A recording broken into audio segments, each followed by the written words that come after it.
उफ, रात को होने वाली खांसी से ज्यादा तकलीफदेह शायद ही कोई चीज हो। जब आपको सख्त नींद की जरूरत होती है लेकिन ये खांसी है कि सोने ही नहीं देती। ये एक ऐसी परेशानी है जिसका सामना हम में से अक्सर ने कभी न कभी जरूर किया है। तो चलें, आज इस मसले को समझते हैं और देखते हैं कि रात भर आराम से सोने के लिए आखिर क्या क्या किया जा सकता है। ये अल्फाज बिल्कुल उसी कैफियत को बयान करते हैं, है ना? और ये एक ऐसा चक्कर बन जाता है जो बहुत परेशान करता है।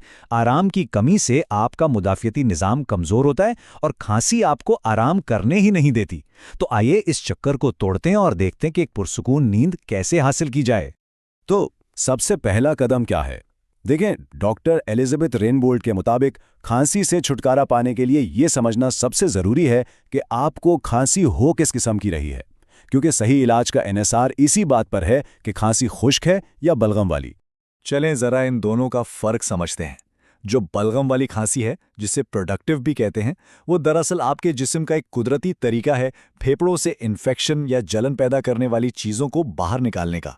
दूसरी तरफ खुश्क खांसी में कुछ नहीं निकलता और ये सिर्फ गले में एक मुसलसल जलन और खराश का एहसास देती है। और हाँ, ये जानना भी ज़रूरी है कि बीमारी के दौरान एक किस्म की खांसी दूसरी में बदल भी सकती है।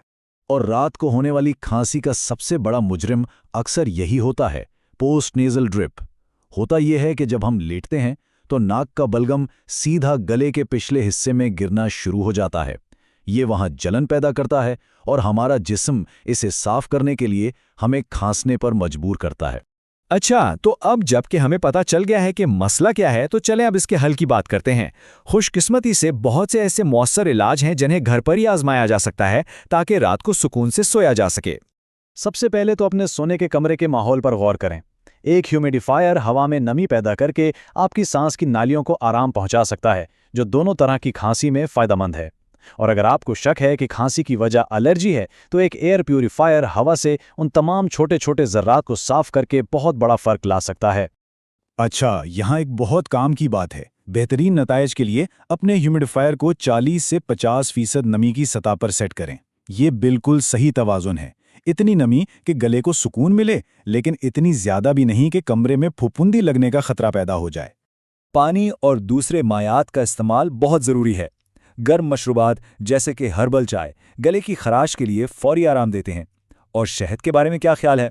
मज़े की बात यह है कि तहकीक से पता चलता है कि ये खांसी कम करने में इतना ही मौसर हो सकता है जितना कि कुछ आम दवाएं। इसके अलावा नेज़ल स्प्रे या नमकीन पानी से गरारे करना भी बलगम को पतला करने के आसान और बेहतरीन तरीके हैं। अदरक की चाय, भाई ये तो एक बहुत ही सादा लेकिन कमाल का इलाज है। कोशिश करें कि ताज़ा अदरक इस्तेमाल करें, क्योंकि उसमें सोजिश कम करने वाली बेहतरीन खुसूसियात होती हैं। इसे कम से कम 10 मिनट तक गर्म पानी में भिगो दें ताकि इसके सारे फ़ायदे मिल सकें, लेकिन ज़्यादा देर भी नहीं, वरना ये कड़वी हो जाएगी। आखिर में थोड़ा सा शहद और लीमू मिलाएं और आपका सुकून बख्श मशरूब तैयार है। अगर आपको बलगम वाली खांसी है तो गायफेनेसिन जैसा कोई एक्सपेक्टोरेंट एक बहुत अच्छी हिकमत अमली हो सकती है। ये करता क्या है? ये बलगम को पतला करता है, जिससे उसे बाहर निकालना बहुत आसान हो जाता है। और इसे दिन में इस्तेमाल करने का फ़ायदा ये है कि आप रात को सोने से पहले ही अपने फेफड़ों को साफ कर लेते हैं, जिससे रात भर आराम मिलने का इम्कान काफ़ी बढ़ जाता है। अब बात करते हैं इस खुश्क और जलन वाली खांसी की।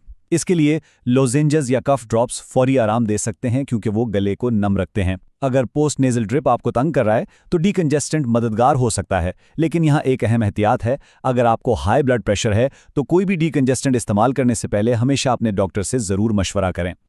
चलें, अब एक ऐसी चीज़ की तरफ बढ़ते हैं जो है तो बहुत आसान, लेकिन अक्सर हम उसे नज़रअंदाज कर देते हैं। सोने की पोजीशन। यकीन करें, ये रात की खांसी को कंट्रोल करने में बहुत बड़ा फ़र्क पैदा कर सकती है। एक बहुत ही आसान तब्दीली जो बड़ा फ़र्क ला सकती है। अपने सर के नीचे कुछ तकिए रखकर इसे थोड़ा ऊंचा कर लें। इससे होता यह है कि कशिश शकल की वजह से बलगम गले में जमा नहीं होता। और अगर आपको खुश्क खांसी है तो पीठ के बल लेटने के बजाय करवट पर सोने की कोशिश करें। ये छोटी छोटी तब्दीलियां हैरत अंगेज तौर पर मौसर हो सकती हैं। अच्छा, हमने बहुत से घरेलू इलाज पर बात की है, लेकिन अब एक इंतहाई अहम मौजू की तरफ आते हैं। ये जानना कि आखिर वो कौन सा वक्त है जब डॉक्टर से राब्ता करना ज़रूरी हो जाता है। ये एक ऐसा अहम सवाल है जो हर किसी को खुद से पूछना चाहिए। अगरचे ज़्यादातर खांसियां कुछ दिन में खुद ही ठीक हो जाती हैं, लेकिन कुछ अलामात किसी ज़्यादा संगीन मसले की निशानदेही भी कर सकती हैं। तो एक सीधा सा उसूल याद रखें। डॉक्टर रेनबोल्ट के मुताबिक अगर आपकी खांसी 1 हफ्ते से ज़्यादा रहती है तो ये वक्त है कि आप डॉक्टर से राब्ता करें। एक मुसलसल खांसी इस बात की अलामत हो सकती है कि कोई और मसला है जिस पर तवज्जो देने की ज़रूरत है। कुछ अलामात ऐसी हैं जिन्हें कभी भी नज़रअंदाज नहीं करना